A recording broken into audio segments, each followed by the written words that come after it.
Hello, my name's Nikki. I'm a physiotherapist at Willen Hospice. The idea of this video is to give you information about how you can manage breathlessness and give you tips and hints and education information to enable you to control your breathing rather than your breathing controlling you. It's helpful to start off thinking about the lungs. Your lungs are essentially a cone shape. They're narrower at the top than they are at the bottom. And underneath your lungs sits your diaphragm. Your diaphragm is a dome shape, and when you take a deep breath, your diaphragm flattens and air gets drawn in. So your lungs essentially act like a pair of billows. What happens when our breathing changes, and it can change for lots of different reasons, is that the way that we breathe changes. And particularly if we're worried, then instead of breathing like a pair of billows, where you get lots of air and oxygen to the bottom of your lungs and throughout, you just start breathing just at the top, and you can see that triangle volume doesn't get much bigger. So you're taking less air and oxygen in and therefore becoming more breathless, which will then create more of a different breathing pattern. The idea is not so much to take big breaths, it's to take nice gentle breaths.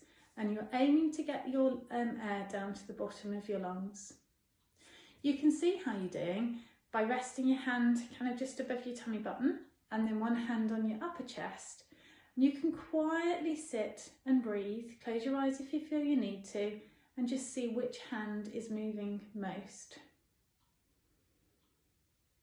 You might find that it's your upper chest, and therefore your breathing is probably doing this a bit more than it should.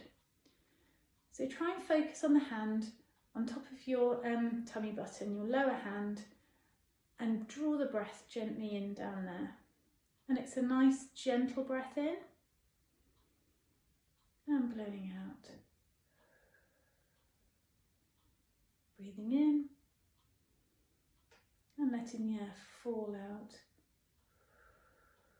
nice and gently.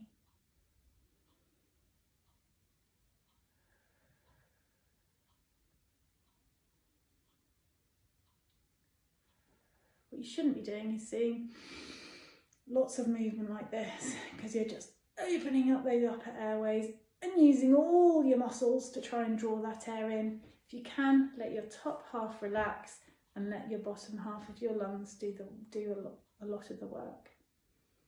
They shouldn't really be working as such. It's just about getting them back on track and feeling that air go in. When you're used to doing this, you can take your hands away and you will naturally feel what you're doing.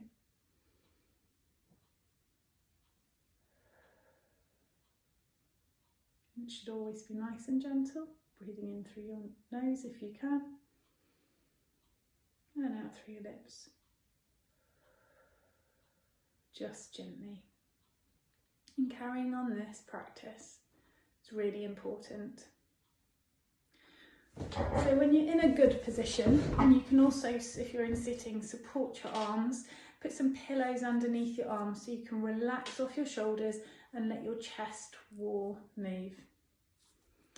If you've got some relaxation music you like, that can also be helpful. It's good because if the muscles can relax, then your ribs can move much easier than if your muscles are all tight and tense. So finding a nice space that's relaxing and possibly some relaxing music is also lovely. So nice and relaxed, shoulders nice and relaxed, preferably no distractions about people running around.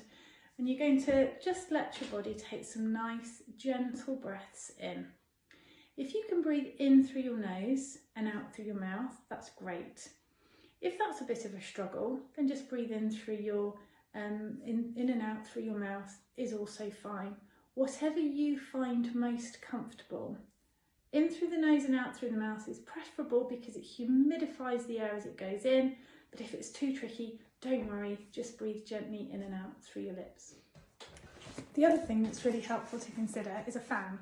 Now, you'll laugh because usually you can get the nice handheld fans if you see them in garages over the summer, you can get them online. They're relatively cheap and they're a brilliant way to help you with your breathing. You're going to laugh because being at home and doing the video, I don't have one of those. So I've raided the children's dressing up box and found a fan that will actually have the same effect. So what a fan does, and the coolness of a fan, is it cools a nerve at the back of your nose called the trigeminal nerve. This nerve sends a message to your brain and says, whoa, let's get your breathing back under control. When that nerve is cooled, the message is sent, and the breathing can just help to get your breathing back on track.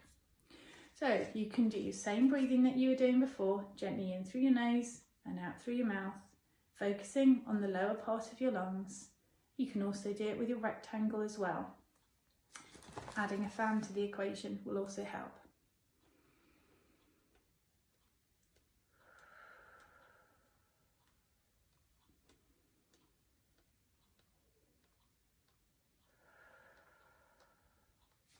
I tend to find that's why people will tend to look at like nice fresh air when you're feeling breathless, or open windows. It's that same cooling effect. It should be directed around your face, so a large fan in the corner of the room won't cut the mustard as much as something against your face. It's still really important to do the things that you need to do. If things are becoming a struggle, for example the stairs, then think of alternative solutions too. It might be worth getting assessed for some oxygen. You might need the oxygen to enable you to manage the stairs because it's a lot more effortful. You'll only be prescribed oxygen if your medical team feel that you need oxygen based on your blood levels, of the levels of oxygen in your blood. Alternative options with stairs are to consider a stair lift, or maybe even having a bed downstairs. And a bed downstairs can just be a temporary option, or it can give you choices. So if you're feeling really tired at the end of the day, then you have the choice to sleep in the bed or manage the stairs, depending on how you're feeling. Walking around, keeping moving as much as you possibly can is also really important. Your body can use a lot of energy when it's breathless and it's working really hard to get the oxygen in that you need, and that can affect your muscles and your walking. There are some links on the website at Willen for some basic chair exercises, things that you can do whilst you're sitting without physically exerting yourself too much. Will help to keep those muscles moving. And most of all, it's about carrying on doing the things that you want to do, just adapting how you do them. Keeping yourself busy with different things is really helpful. It could be jigsaws at the table. If you like gardening, then bending down can be really tricky. So maybe try doing some activities on the table, things like that. Cooking is also something you might want to do. You might, enjoy doing and being part of. So sitting to peel vegetables and things like that can be really helpful. Occupational therapy are a brilliant service. And again, you can speak to your healthcare professional about referring to them for various bits of equipment or advice on the practical implications around your home, and enabling you to manage and to keep going and keep doing. I've gone through some basic information. There is also information on the McKinnon cancer website, and they do some really good booklets, the Managing Breathlessness booklets. The British Lung Foundation also have information too, and you can contact your healthcare professional for further information or a referral to specialist service. There are many ways at Willen that we can help you with your symptom management, including your breathlessness, worries you have, other symptoms too. Please don't hesitate to contact your healthcare professional to discuss a referral.